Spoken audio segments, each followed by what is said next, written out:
All right, we're back. Now I'm sitting with Kyle Knudsen, another member, awesome member of the Joyride Brew team. And now we are on to Great Divide's Yeti, brewed not too far here over from where we are in Denver. It's one of the quintessential American stouts. And what makes an American stout as opposed to, say, a dry stout or a sweet stout is aside from getting those like big roasty, chocolatey tones, you're also going to get a decent amount of bitterness and a decent amount of hop flavor and aroma. This is actually one of my all-time favorite beers. I'm a huge fan of the whole Yeti series, and I know you guys will also have the oatmeal Yeti there, and so definitely pay attention to some of the differences there. Specifically in the mouthfeel, the oatmeal Yeti's got to be a little bit more luscious and creamy, so pay attention to that. But the overall Yeti, huge fan. And it's our oatmeal milk stout that we brew here was half inspired by Yeti and wanted it to have a lot of similar characteristics.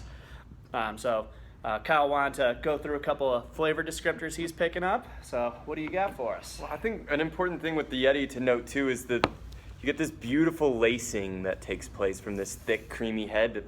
It's a much darker brown head than you would get with a lot of different beers and stouts even. It's a lot browner than you would see in other beers. And then you move to the aroma, and there's this rich, deep chocolate, dark chocolate, kind of a bitter chocolate that comes up front, and some pipe tobacco. Yeah, kind of like chocolate cake-ish, very, Exactly, very, yep. very, very rich.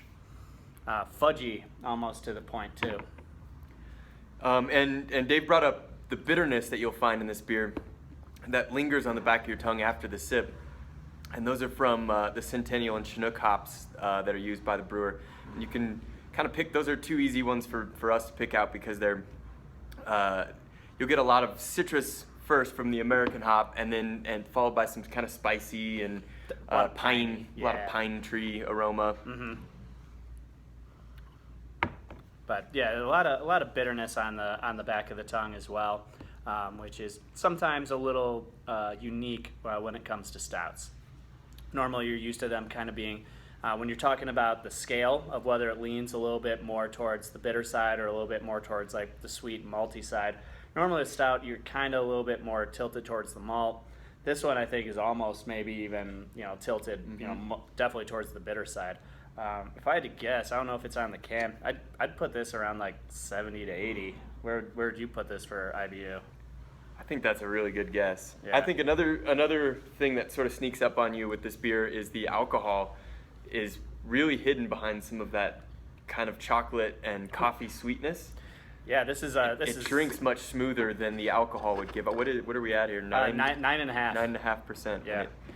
This one will sneak up on you. Yeah, and I know you guys have been drinking some big beers already, so stay with it. You're almost there. So happy birthday again. Hope everyone is having a good time. And cheers to you guys from us here in Edgewater, Colorado. Happy birthday, David. Cheers. Cheers.